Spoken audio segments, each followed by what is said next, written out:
सभी आरआरबी की dB date आ चुकी है। जिन भी बच्चों का डीबी होना है उन बच्चों को इस वेबसाइट पर आकर अपने सारे डॉक्यूमेंट्स को अपलोड करना ज़रूरी है। आपका जिस भी तारीख को डीबी होने वाला है उसके 10 दिन पहले से और डीबी वाले दिन तक ये लिंक आपके लिए एक्टिवेट रहेगा। इस वेबसाइट का लिंक मैं नीचे डिस्क्रिप्शन दे दूँगा, वहाँ पे जाकर आप इस वेबसाइट पर आ सकते हैं। आपको इस वेबसाइट पर आकर आपको आपके रोल नंबर और आपके पासवर्ड से लॉगिन करना होगा। क्योंकि आप फर्स्ट टाइम आएंगे तो आपके पास आपका पासवर्ड नहीं रहेगा, तो आपको फर्स्ट टाइम लॉगिन पे जाकर आपको आपके पासवर्ड को जनरेट करना होगा। फिर देन आप यहाँ पर आकर आपके रोल नंबर और पासवर्ड से लॉगिन कर सकते हैं। आपको रोल नंबर वही डालना है जो आपके डेवी शेड्यूल में दिया गया होगा, या आपके जो साइको का एडमिट कार्ड होगा उसमें भी वो सेम ही रोल नंबर रहेगा। आप उस रोल नंबर को डाल दीजिएगा और जो पासवर्ड आपने जनरेट किया है उस पासवर्ड को डालकर ये कैप्चा कोड को फिल कर आप यहाँ पर इसको लॉगिन कर सकते हैं। मैंने ये कैप्चा कोड डाल दिया, लॉगिन कर लिया है।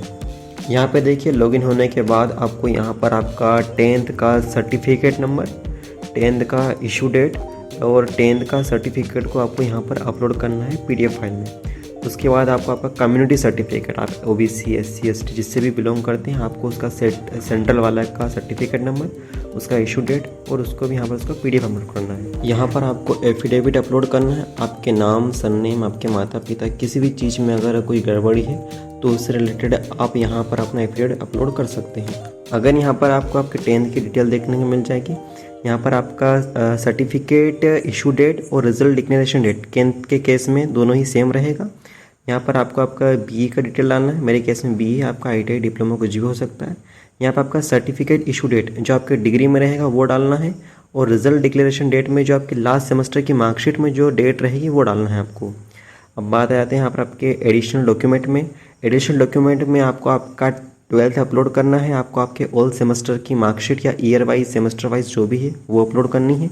आपको यहाँ पर मार्कशीट डिटेल में आपके लास्ट सेमेस्टर या लास्ट ईयर की जो भी मार्कशीट की डिटेल होगी वो सारी डिटेल आपको यहाँ पर अपलोड करनी है। आइडेंटिफिकेशन कॉलम में आपको आपके आइडेंटिफिकेशन मार्क्स को डालना है।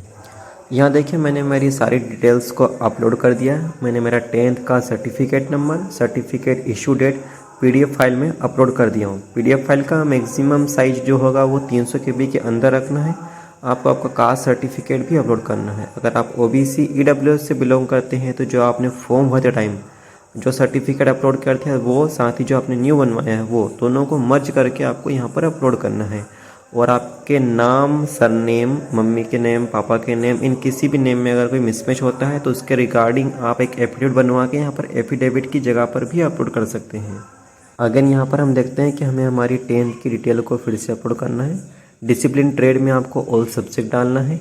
आपका certificate, issue date, result date 10th की क्लास में दोनों सेम रहेगा। मेरे केस में डिफरेंट है क्योंकि मैंने मार्कशीट को करेक्ट करवाया है। और BE में आपको यहाँ पर आपकी डिग्री को अपलोड करना है। आपका सर्टिफिकेट इशू डेट जो आपके BE पे लिखा होगा वो डालना है, और रिजल्ट डिक्लेरेशन डेट जो आपकी लास्ट सेम की मार्कशीट के अंदर होगा वो आपको डालना है, और इसकी भी PDF फाइल को यहाँ पर अपलोड कर देना है। अब एडिशनल डॉक्यूमेंट में मैंने मेरे यहाँ पर 12th की मार्कशीट को अपलोड किया है और ऑल सेमेस्टर की मार्कशीट को अपलोड किया। ऑल सेमेस्टर की मार्कशीट में आपको जो आपकी डिटेल डालनी है वो आपको लास्ट सेमेस्टर की मार्कशीट की डालनी है। साथ ही साथ आपको आपका आधार कार्ड भी अपलोड करना है।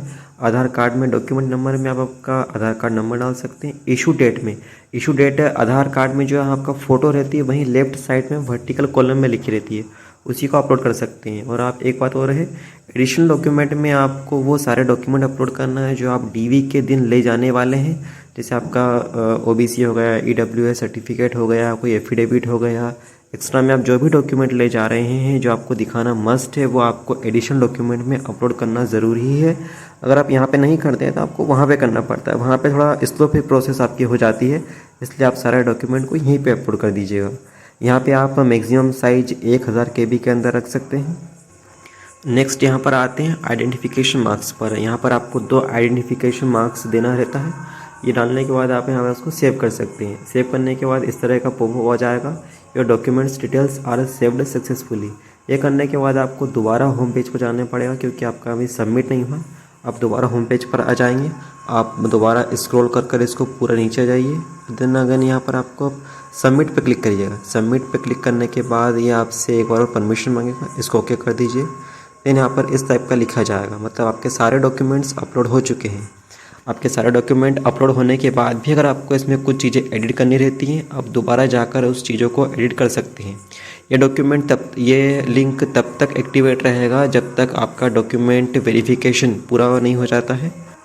एक चीज़ और है, जिन बच्चों का EWL सर्टिफिकेट बनना है वो यहाँ पर आपका जो फ़ोटो का रहता है कॉलम, वहाँ पर आपको आपका फ़ोटो चिपका कर उसको भी सील और साइन लगवाना बिल्कुल मस्ट है। आप ये बिल्कुल ये ना करिए कि आप फ़ोटो लगा ले रहे हैं और आप उस पर उसका जो भी आपका डिजिग्नेटेड ऑफिसर रहता है उसका सील और साइन ना लगा। मेरा DV 3 तारीख को होने वाला है। जैसे ही मेरा DV कंप्लीट होगा उसके रिगार्डिंग मैं एक रिव्यू वीडियो इसी चैनल पर अपलोड करूंगा। आपके जो डाउट्स रहेंगे वो आप कमेंट सेक्शन में लिख दीजिएगा, मैं उन्हें क्लियर करने की पूरी कोशिश करूंगा। और लास्ट में सभी को DV और मेडिकल के लिए ऑल द बेस्ट।